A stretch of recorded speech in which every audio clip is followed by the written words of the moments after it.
এখন আমি চাইতেছি যে আমাকে ভালো রাখতে পারবে বা সুখে শান্তিতে রাখতে পারবে ওরকম একটা মানুষ পেলে বিয়ে শাদী করব। কারণ এর আগে আমি খুব কষ্ট করছি, অনেক কষ্ট এখনো করতেছি, বর্তমানে অনেক কষ্ট করতেছি। তো এখন আমি চাই যে আমাকে মানে ভালো রাখতে পারবে, সুখে রাখতে পারবে ওরকম একটা মানুষই আমি পাশে চাই। ওয়ালাইকুম আসসালাম। কেমন আছেন? তো আলহামদুলিল্লাহ ভালো। এই যে আজকে আমাদের ক্যামেরার সামনে কেন আসছেন? তো এমন আসছে ভাই ফ্যামিলির কারণে, তারপরে বাজে টেনশনের কারণে আর কি, নানান ধরনের মানসিক তো অনেকভাবে অনেকেরই থাকে, এই কারণে ধরুন আজকে ক্যামেরার সামনে আসা। কি এমন কষ্ট আপনার? কষ্ট বলতে আমরা দুইটা বোন, আমার আব্বু কাজ করতে পারে না, আমার আম্মুর ইনকাম দিয়ে আমাদের সংসার চলে।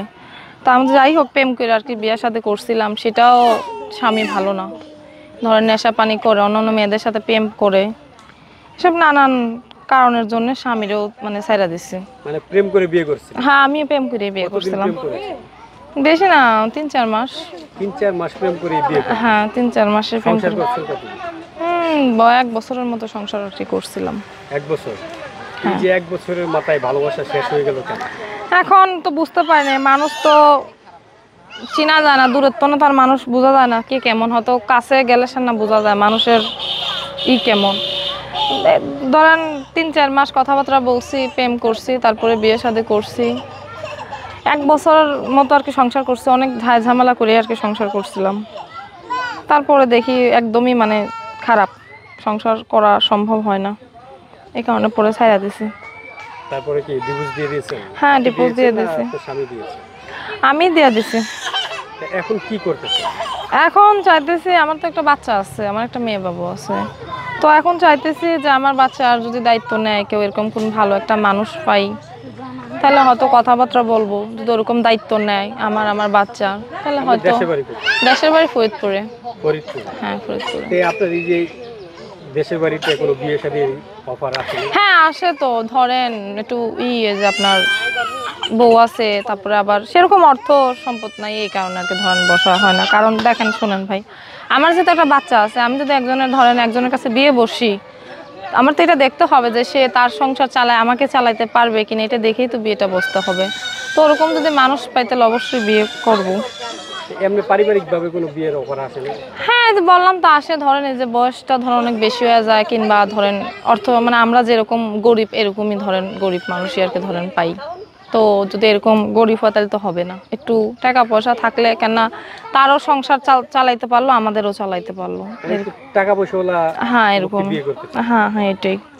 এই যে অনেকেই সুগার ড্যাডিদেরকে বিয়ে করে, তাদের অনেক টাকা পয়সা আছে। এটার মানে তো আমি বুঝি না, এটা কারে কয় কি কয়?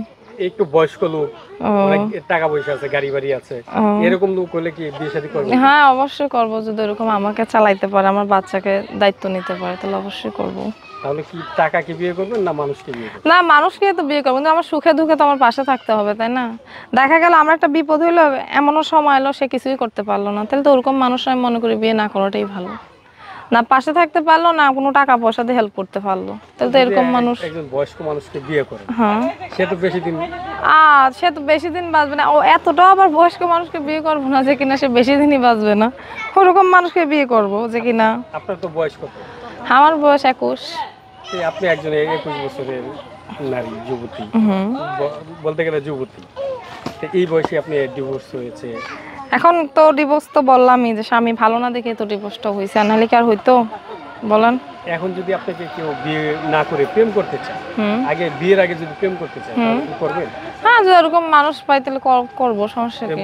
হ্যাঁ প্রেম করে কি কোনো জায়গায় ঘুরতে যাবেন? না ঘুরতে টুরতে যাও, সব সাবজেক্ট ঘুরতে টুরতে যাবো কেন? প্রেম মানুষ করে না কেন? করে তো এরকম দেখে ভালো, তাহলে প্রেম করবো, সমস্যা কি? আপনার সাথে কিভাবে যোগাযোগ করবে? আমার ফোন নাম্বারে ফোন দিলে আমার সাথে কথা বলতে পারবে। এই ফোন নাম্বারটা দিলে অনেক ভালো মানুষও ফোন দিবে, খারাপ মানুষ। হ্যাঁ অবশ্যই, তা তো অবশ্যই দেবে। দিতে চান? হ্যাঁ চাই, ফোন নাম্বারটা তো দিতে চাই। তাহলে নাম্বারটা বলেন। 01314552942। আরেকবার। ওনের সাথে যারা যোগাযোগ করতে চান তার ফোন নাম্বার আমরা বলে দিচ্ছি। তার আগে বলছি, বিয়ে শাদী পক্ষ দেখে না, আপনারা আপনাদের নিজ দায়িত্বে সাহায্য সহযোগিতা করবেন। এই ধরনের কোনো কিছুরই ইউটিউব কর্তৃপক্ষ দায়িত্ব নেয় না। আপনারা আপনাদের নিজ দায়িত্বে তাদের সাথে যোগাযোগ করবেন, সাহায্য করবেন, বিয়ে শাদী করবেন। তো তার নাম্বার হচ্ছে 01314552942। এই নাম্বারে যোগাযোগ করবেন আপনারা তার সাথে। নাম্বার ঠিক আছে তো? হ্যাঁ, নাম্বার ঠিক আছে। তো আপনার কি দর্শকদের উদ্দেশ্যে আর কিছু বলার আছে কিনা, যারা এই ভিডিওটা দেখছে? এটাই বলতে চাই যে যদি ওরকম পাশে থাকার মতো মানুষ যদি আর কি ধরেন দায়িত্ব নেবেন, এরকম মানুষের ফোন দেন, হয়তো আউল ফাউল মানুষের ফোন না দিলেই ভালো হবে।